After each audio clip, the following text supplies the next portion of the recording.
साय नमः। श्री जानकी वल्लभो विजयते। श्री रामचरितमानस प्रथम सोपान बालकांड दोहा नंबर 9। बनिति मोरे सब गुण रहित विश्व विदित गुण एक, सो विचार सुनिए सुमत जिनके विमल विवेक। मेरी रचना सब गुणों से रहित है, इसमें बस जगत प्रसिद्ध एक गुण है, उसे विचार कर अच्छी बुद्धि वाले पुरुष जिनके निर्मल ज्ञान है उसको सुनेंगे। एमा रघुपति नाम उदारा, अति पावन पुराण श्रुति सारा, मंगल भवन अमंगल हारी, उमा सहित जय जपत पुरारी। इसमें श्री रघुनाथ जी का उदार नाम है जो अत्यंत पवित्र है, वेद पुराणों का सहारा, कल्याण का भवन है और अमंगलों को हरने वाला, जिसे पार्वती जी सहित भगवान शिव जी सदा जपा करते हैं। बनित विचित्र कवि कृत जोऊ, राम नाम बिन सोह न सोऊ, विधु बदनी सब भांति सवारी, सोह न बसन बिना बर नारी। जो अच्छे कवि के द्वारा रची हुई बड़ी अनूठी कविता है, वह भी राम के नाम के बिना शोभा नहीं पाती। जैसे चंद्रमा के समान मुख वाली सुंदर स्त्री सब प्रकार से सुसज्जित होने पर भी वस्त्र के बिना शोभा नहीं देती है। सब गुण रहित कुकब कृतवानी, राम नाम जस अंकित जानी, सादर कहाई सुनई बुधताही, मधुकर सरिस संत गुण गाई।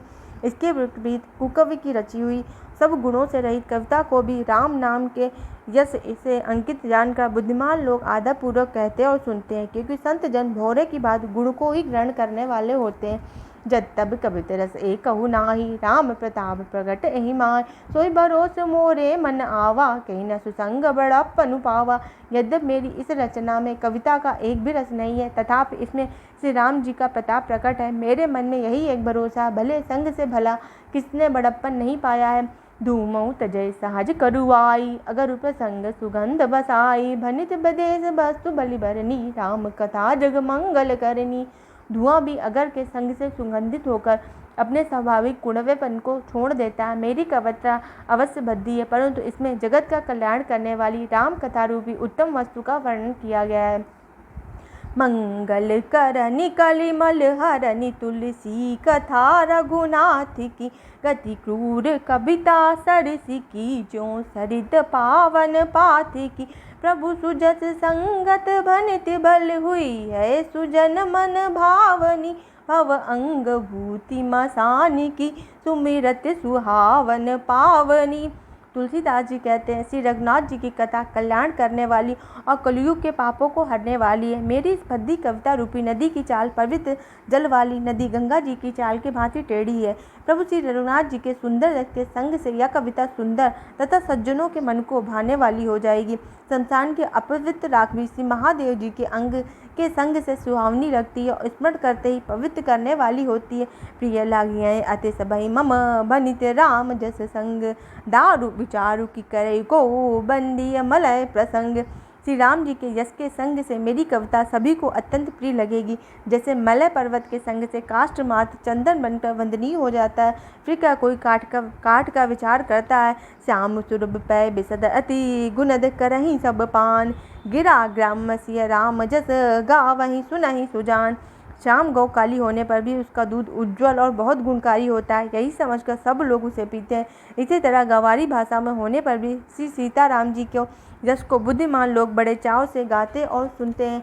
मन मानिक मुकुता छब जैसी, ऐ गिर गज सिर सोह न तैसी, नप किरीट तरुणी तनु पाई, लहाई सकल शोभा अधिकाई। मणि माणिक और मोती जैसी सुंदर छवि है, वह सांप पर्वत और हाथी के मस्तक पर वैसे शोभा नहीं पाती। राजा के मुकुट और नवयुवती स्त्री के शरीर को पाकर ही ये सब अधिक शोभा को पाते हैं।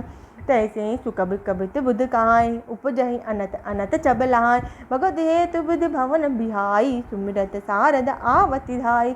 इसी तरह बुद्धिमान लोग कहते हैं कि सुकवि की कविता भी उत्पन्न और कही होती है और शोभा अन्यत्र कहीं पाती है, अर्थात कवि की वाणी से उत्पन्न हुई कविता वहाँ शोभा पाती है जहाँ उसका विचार प्रचार तथा उसमें कथित आदर्श ग्रहण और अनुसरण होता है। कवि के स्मरण करते ही उसकी भक्ति के कारण सरस्वती जी ब्रह्मलोक को छोड़कर दौड़ी चली आती। रामचरित सर भिनु अनवाय, सो समझाय न कोट उपाय, कवि कोविद ऐसे हृदय विचारी, गाँवई हरि जैसे कली मलहारी। सरस्वती जी की दौड़ आने की वह थकावट रामचरित रूपी सरोवर में उन्हें नहलाए बिना दूसरे करोड़ों उपायों से भी दूर नहीं होती है। कवि और पंडित अपने हृदय में ऐसा विचार कर कलयुग के पापों को हरने वाले श्री हरि के यश का ही गान करते हैं। कीने प्राकृत जन गुण गाना, सिर धुन गिरा लगत पछिताना, हृदय सिंधु मत सीप समाना, स्वाति शारदा कहाँ सुजाना। संसारी मनुष्यों का गुणगान करने से सरस्वती जी सी सुर ढूंढकर पछताने लगती हैं कि मैं क्यों इसके बुलाने पर आई। बुद्धिमान लोग हृदय को समुद्र, बुद्धि को स्वीप और सरस्वती को स्वाति नक्षत्र के समान कहते हैं।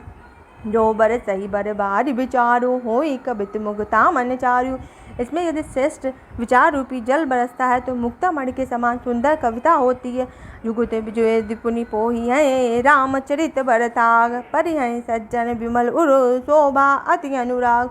उन कविता रूपी मुक्ता मणियों को युक्ति से वेद कर फिर रामचंद्र रूपी सुंदर ताग में पिरोकर सज्जन लोग अपने निर्मल हृदय में धारण करते हैं, जिससे अत्यंत अनुराग रूपी शोभा होती है, वो अत्यधिक प्रेम को प्राप्त होती है। जय सीताराम। आज हमने आपको दोहा नंबर 9 से लेकर दोहा नंबर 11 तक की अर्थ सहित चौपाई सुनाई है।